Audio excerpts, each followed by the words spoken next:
Yeah. The moment you see me keep quiet. So you have not been corrupted? No. No. I mentioned to say it will show. If there is compromise, it will show, because then we'll go quiet. But if we continue with the agenda of just employing doctors, then we'll keep on speaking till the right thing is done.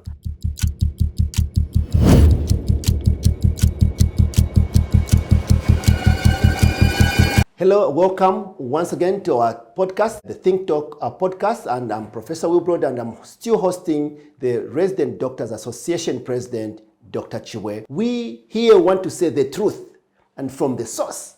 So let's listen to him. Welcome, Doc. Thank you. All right. So we talked about all these things that have happened before, and there was a press release recently. That was some days ago. Yeah. Could you just say what this was about and what you are expecting to come out of that? Well, I think the statement was addressed to the public, the facilities, and just the MOH as well. We highlighted where we're coming from and where we are and why we're choosing to start this campaign. Yes. So the public, I think we wanted the public to understand, to say this is not attention seeking. Yeah. It's not politics. It's more crying for help. Yeah. It's a cry for help. Because who's going to help these people, the employed doctors? We're here because from the previous engagements, there's no action. Now we want action. Excellent. We can't keep engaging, taking pictures and smiling, yet the members are not seeing the actions. We need ministry to act. And to start with just simple as just starting a recruitment this year, which was pronounced by so many officers. I think it can go a long way in answering to most of these questions. Okay. Yeah. So what do you want to happen in the campaign? Could you just be specific what you are planning, for how long this is going, how much grace period you have given? Just remind, because not everyone reads very well here. So the downing tools, we gave it 2 weeks. Meaning down tools. Next week, Friday. I take long to understand. What are you saying? Which group of people is down in twos? So this is the unemployed doctor. These are doctors that when you go to these hospitals, you won't really tell they're not employed. Yes. But they've been holding the system, for so long. These are people that were saying now, starting next week, Friday, you won't find them if ministry then want to employ them. So if they're not employed, the plan is to go out of the hospitals? Yes. Okay, so there's 14 days before you do that? Yes, this period is, we want the facilities to prepare. At the end of the day, we wouldn't thrive when disrupting the health delivery. So what percentage of health delivery will be disrupted if you took away, if those people walked out in 14 days? What do you estimate would be like if there's 100% that's a functioning now? If those people go away, what percentage of workforce are those contributing to? Well, Prof, right now, if you have to take a walk, even just Lady Manasa Hospital, the primary doctors that you see, of course, the junior resident medical officers. So out of 10, you find only 2 are employed. So 8 and not employed. So when you take out 8, you are destroying like 80% of the services. Yes. That's something. It is something. Okay.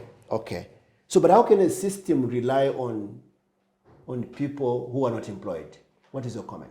Well, because I think this is stemming from the fact that the people that started this, it became business as usual. Like there's no one to remind, the government to say this is not supposed to be a normal thing to do. And then you have now members, despite being frustrated, they continue showing up because at the end of the day, they want to just, they want to save lives. They want to remember the skills. They want to just do something because this is what they went to school for 7 years. And they are hoping that in the process they'll be employed. Because sometimes they even prioritize volunteering doctors as a criteria in a way. Yes, you have 4 years facility, and you have a new person reporting and they're getting paid. You're still there 4 years down the line and you're not employed. And what is the ministry's response to your press conference or the press release that you put? What is the ministry saying when they heard that? Have you had any response from the minister, anything? That we should have engaged instead of going public. Okay, so what from your own understanding, if they say we should engage, is that a true statement? Is it a genuine statement? It's not true, and it's far from the agenda, Prof. if you look at even the reaction of the general public, why aren't you talking about the 2025 recruitment? Yeah. It's not a fight with RDAZ. There's agenda. Agenda is employment. I don't think it's even proper to start reacting to RDAZ. This is not RDAZ seeking attention to the association. There's something on the table, and this is recruitment. I think as an association, we're expected maybe that live press to be about recruitment. How maybe there have been difficulties from the ministry side, how they're trying so hard to bring that to implementation in those lines, as opposed to start saying the association doesn't engage the public. I don't think that's so. When they say, I want you to say that you engage. What have you done so that the Zambian people can listen to you and compare to what the statements are coming? What have you been doing to engage, and which people are you engaging with? Sometimes you can engage with the wrong guy. Yeah. Professor, to start with, and this is, I think, for public, sometimes they think I'm also not employed. I'm employed. I'm an employed doctor, meaning Ministry of Health is my employer. My engagement with the patients, with MS, with senior colleagues is something that I do on a routine basis. When it comes to ministry, we engage with the PS, with the minister himself. Directly. Even on the personal level, yes. Yes. So how do you engage? Like, do you have meetings after you had that engagement initial? How have you done the follow-ups? Like, how are they done? So some of the meetings actually have been live on the page. Yeah. What ZMA and RDAZ, they've been on the page. We've been engaging, even just phone calls, meetings, submitting. I mean, we've had stakeholder meetings where we submit and speak to the deficit on the ground, the number of doctors that we feel can fill up the gap, then the priority areas, to reduce, maternal deaths and all those things. We've been in those meetings. So how have we not been engaging? Okay. Yes. All right. So maybe people have got a definition of engagement, but I think that you think you have been engaging, and government thinks you're not engaged. So maybe you guys need to meet together and see if there's some middle ground. But are you willing to meet government further to discuss this matter before the go slow, or you have given up hope? No, getting to the agenda, just basically to the action of this, even before the downing tools, would be like a win to the people of Zambia. Yeah. Because the doctors out of this facility is going to disrupt, to compromise the flow of health care. Meaning putting an end to this is a win to the people of Zambia. Yes. So what's the message? Because I think that as we talk, people listen, the president can listen, the minister can listen. What is the message that you want to send that people should not forget to the president of Zambia and to the minister now? I think the message is doctors are trained to save lives. We are not trained to do politics, to appear in the media, exchange words and statements. We are trained to save lives. And this is the command, this is what we've been crying for. We want doctors to be in these facilities and save lives. We have a lot of patients that need to be seen, and the doctors that are just on the streets. The system isn't saturated. What we want is, even as the ministry is talking of fiscal space, we need to see efforts in engagement, acting on the pronouncements that they make, and making sure these doctors, even as they volunteer, there's that morale to say, soon I'll be employed. Even though I'm not employed right now, yes, the process is ongoing, and soon I'll be employed as we continue to save the people of Zambia together. So what's your message to the directors in the hospitals who are depending on these workers who are volunteering? What is the message to them, and how can they help you in this fight? Well, to the management in these hospitals, I think some of them happen to be our senior members of professional doctors. I think the same, most of you may have not gone through this issue of volunteering because people are finishing at that period, and first thing is you're attached to a facility. I think this is now the status quo, and it's really different. If you've not experienced that, allow these doctors to also just have their own experience. We don't want threats of blacklisting these doctors and all sorts of threats. I think allow these doctors to do this campaign, and at the end of the day get what we're trying to achieve. The same way that you're not in those offices without getting paid, we want this to also experience how you're experiencing. We want them to be patient with their doctors. Yes. Okay. What's the message to the doctors themselves who are not employed, who are like, in debt, they are volunteering? What do you want to tell them now? And you want to at least give them some hope. What are you saying to them? No, to the employed doctors, I think it's we interact most of the times. I know, but I want them to hear from you once again. When we met the Minister of Health, and there were those pictures everywhere, I think the worrying part was some of them were not happy with the smiles. They shared with me. Yes, but you smile all the time. You're a happy guy. Like, even if there are problems, they still that. So they should not misunderstand that smile. Yes, one thing that I think even the comments were saying, maybe he's been given something, is compromised, and I think I didn't respond to any of that. But one thing that I said to in one of these meetings to say, this is an ongoing issue, and if at all, as I sit as your president, and these issues are still pending, I'll continue speaking. Yeah. The moment you see me keep quiet. So you have not been corrupted? No. I mentioned to say it will show. If there is compromise, it will show, because then we'll go quiet. But if we continue with the agenda of just employing doctors, then we'll keep on speaking till the right thing is done. Good. And so for me, the right thing is going to be done, and I'm in no way compromised. I'm non-partisan. I'm a civil servant. My focus is just to see my patients, but there's an added mandate of speaking for the welfare of the doctors, and I'll continue doing so. Excellent. Now the people of Zambia. You see, in the end, all this is about the people of Zambia.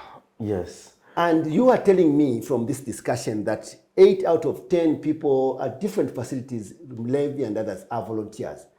And the people of Zambia come, they can't even distinguish who is employed, who is not, and they just come in a vulnerable state to receive help. How can the people of Zambia help you to get your goals achieved? What is the message to the people of Zambia? Because I think some of them, like in social media, I see some negative comments, but not everyone thinks that way. But if you want the people of Zambia to be on the RDAZ side, what's the message to them? I think the message is there's been this notion that doctors are entitled. Yeah. I think that's not really the case. You see, you would rather be unemployed and you stay at home. Yeah. I think that's better, and this is what we want. So meaning, if you start saying, if the public is saying, no, what about us, we're not employed, but yes, you are home, and we want our doctors to be home as they are not employed. But now forcing the notion that if we decide to go home, as opposed to being in these hospitals and not getting paid, that we're bad people, that's really not fair on the doctors. You see, when you go to these hospitals, you can't differentiate who's getting paid and who's getting paid. We are taking care of you. Then who's taking care of us? Someone has to. Because for me to make sure you're okay, I have to be okay. Yeah. For these employed doctors to make sure that even their mental health for you to be okay, they have to be okay as well. So to understand this, we're not disruptive, and we're not taking away anything from the health sector apart from trying to improve the quality, and it starts with the workforce. Yeah. Prof, you understand a doctor can go at a mall and start seeing patients. It's very possible, but you can't have a facility without a doctor. So meaning, if you're to repair the quality of health care, you should start with the workforce, because you need expertise before you even get to the drugs. Then it's the most important part. Thank you so much. I think the people of Zambia have heard you. So one more difficult one, Doc, if you may indulge me. Yeah. So if somebody accuses you that you are playing politics, we have got 8 months to the elections. We have got other things that are crowding the space. And then you throw in this hot space. You are playing politics. What's your comment? That's far from the facts, Professor. If you look at the previous campaign, the Downing tool was just for a week. Yeah. The reason being was when ministry involved us in dialogue, we answered, because at the end of the day, we don't want this to go on. No. The priority is engaging so that we can go back to the hospitals. The politics part, what do I have to gain? I'm just a simple civil servant from Chawama Hospital. What am I going to gain from the politics? Nothing. Okay. Nothing. Thank you for that. Thank you so much. Okay. Yeah. All right. So, Doc, we want to thank you for coming to our podcast. Thank you. Do you have any last words that you wanted to say before we close? I think my appeal, I think most is to the public to say, just see us as we're still your doctors and going through a phase where we feel we want our voices to be heard. We want you to be patient with us. I know that's the image means a lot to us and to you as well. We're still the doctors that were trained to save your lives. We want the Ministry of Health to still take care of us as we take care of you. Thank you. All right, so that was your Think Talk podcast with Professor Wilbroad, and my guest for today was Dr. Chibwe from the RDAZ. We have tackled the issue of unemployed doctors and that press statement that came concerning the downing of the tools by the unemployed doctors in the next 14 days and the opportunity for government to engage. I want to put my take here. So as a doctor, I don't even care about myself, because when we go for work, we really are trained to care about the patients. We've got what we call the oath that we do, Hippocratic oath. It's really to protect the patients. So when a guy comes to work, he's not paid, he would not even be thinking about himself. If he starts thinking about himself now, it means somebody is not caring. So what is expected, the doctor should have their own pay, they are looked after. In fact, if you look in the past, that was what was happening. So we are having doctors now looking and fending for themselves. That's a risk to the patient. That's a risk to the public. That's what we don't want. The good news, we have got a government in place. We've got ministries in place. We've got directors in place. We are just asking you to explain to the people what is going on, but also to commit to what you said you would do to these young men, young women. They are your children. For the public, these are your own people. And I've watched social media, sometimes we get like a little bit petty. In the end, health is so important that you could be joking today, but when you go to the hospital, maybe after an accident, there won't be a doctor there. You don't want people to down tools. You want them to be there. So I hope that you speak on their behalf as a parent, as a community, to the right people, to your MPs. You want your doctors to be there. And also what you don't want are doctors who are hungry and angry. God bless.